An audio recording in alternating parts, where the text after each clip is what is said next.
One thing that I've learned over the years of going to conferences is that there are some really, really good sessions, and then there's some sessions that are just okay. Unfortunately, I don't always get the really, really, really good sessions, but I did get quite a few of them this year. And even the ones that I wasn't incredibly impressed with, I still was able to walk away with some useful information. I listed on this slide some of the sessions that I had attended, and I won't go into great detail, but I did send all of the board member the handouts that go along with these. The first session that I went to, which was a great way to start the conference in my mind, was Leadership Isn't for Cowards, How to Lead Courageously in Turbulent Times. Unfortunately, the handouts aren't as good as the session was, and I feverishly wrote notes during this session, although he was quite entertaining, and I would never be able to replicate that in my notes. But he does have a book, and I do plan on reading that book as soon as graduation is over with. But it was really enlightening, and it kind of set the theme for me. There's another session that I attended on leadership, and one of the key points that I think he tried to push through was that leaders accept the situation for what it is, and they accept it and they move on instead of reveling in the issues or the problems. And I think that we do a pretty good job of that as a board. Everybody in their life is given circumstances that make life difficult, no matter how you look at it. But it's how you deal with those difficult situations. And I think that was one of the themes that he was trying to stress on that. And I found that really thought-provoking. Another session that I went to on leadership was What Am I, a Manager or a Leader? And I sent this one to you guys, and I was really impressed with this session because to me it was really thought-provoking. And if you look through the presentation, it asks a series of questions. And the question, basically how you answer it, determines if you're a leader or you're a manager. And both of these positions are really important, and both of these positions are really needed. And it's just a matter of determining when is it our time to be a leader and when is it our time to be a manager, or who should be the leader and who should be the manager. And it was enlightening to me because it helped me understand why I respond a certain way to situations. And I have the answers, so to speak, and I can get them to the board as well. But for example, one of the questions is, it's nice to know about people's long-term goals, but not necessarily to get the job done. And there is no right or wrong answer to this. It's just your perspective on it. And managers, people who manage people are more interested in the results versus the relationships, where leaders are more interested in the relationships than the results. And like I said, both of those positions are needed, and like Brian Whiston, for example, he has to wear both those hats, where I think we get the luxury of wearing the leadership hat, but there are certain times when he has to take a management approach and sometimes he has to take a leadership approach. And this just kind of helped me to understand those differences. So if you have time or just want to fall asleep one night and need some reading material, this is a good one to look at, though. But it was really thought-provoking to me. Another group of sessions that I went to were about social media and millage and bond proposals. And there were two of them that I went to that I got a lot of information, maybe not what they were looking for me to get, but I still got the information anyways. Passing a bond referendum, millage election, the social way. I was hoping that it would be a little bit more involved in how to use social media to present a bond proposal. This particular district was in Alabama, and they passed a $285 million bond, and their district was like half the size of ours, and it actually rebuilt the entire district. And so they had a difficult time because part of the way they broke it down, and which was interesting to me, is that they looked at their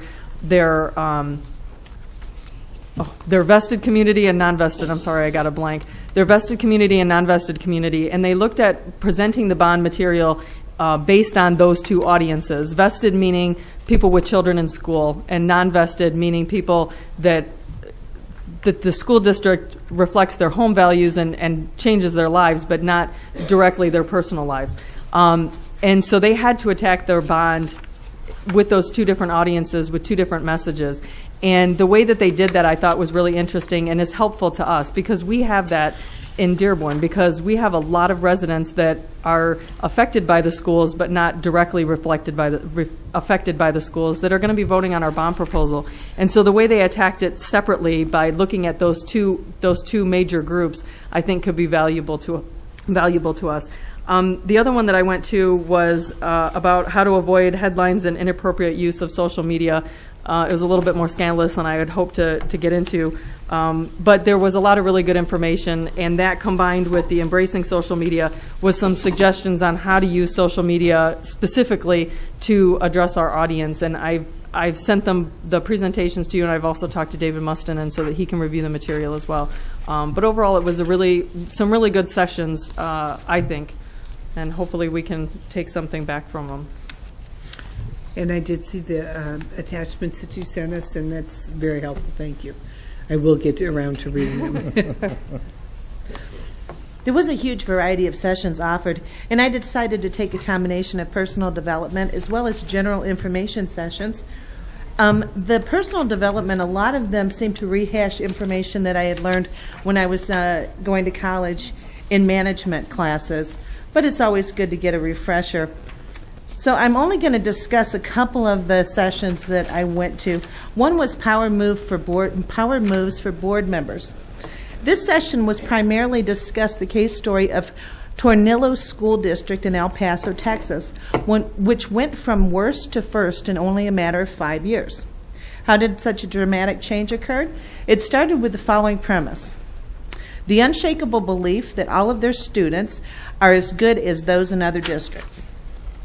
Also, that we have the dedicated employees who yearn to be great, that our administrators are capable of bringing out the best in their staff, that our superintendent is a visionary who deeply cares about our students and our community, that our school board is comprised of leaders, not politicians. And I truly believe that Dearborn has all of these attributes. The Tornillo superintendent and board focused on performance accountability, teamwork, employee support, community involvement, and a heavy use of incentives both for staff and students. This intrigued me because of conversations that I've had in the past with students. Some who had stated to me that test day is like a day off, or that why should I try my best, because basically what's in it for me. So I believe this attitude can be changed by giving the students a reason to really try to do their best work. Our new Henry Ford Collegiate Academy is an example. The Tornillo School District is small, approximately 1,300 students. Therefore, they were able to offer amazing incentive trips to their students, including trips to New York City, Mount Rushmore, and even Hawaii. The district made incentives challenging but attainable for all students, including those with special needs. The Hawaii trip had become so popular that once on the island, 4 buses had to be used to transport the students.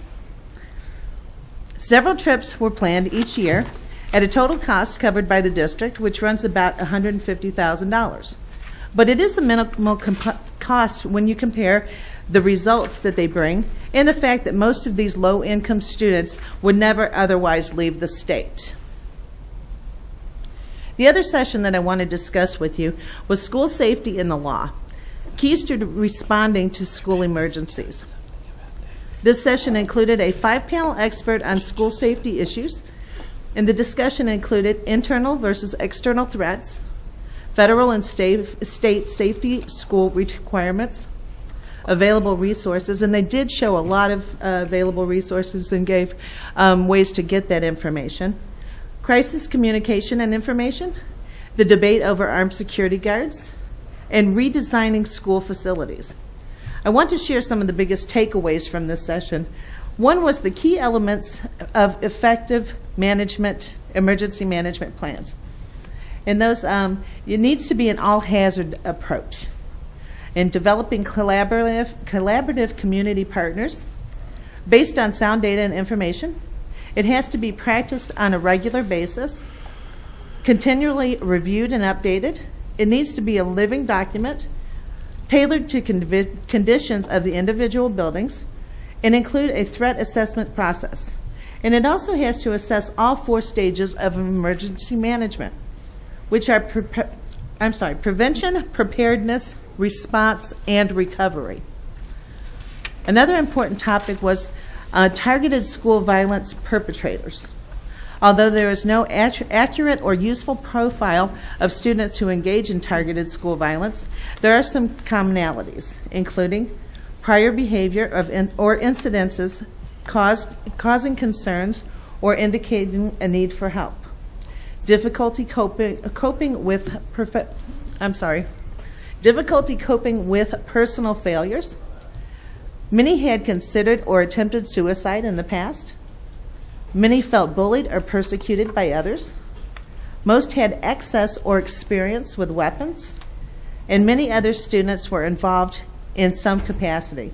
The important role of empowered bystanders, or as we in Dearborn call them, upstanders, is identified as possible in preventing threats. It is also interesting. It was an interesting session with more than 50 pages of legal, regulatory, and best practices information provided. Thank you.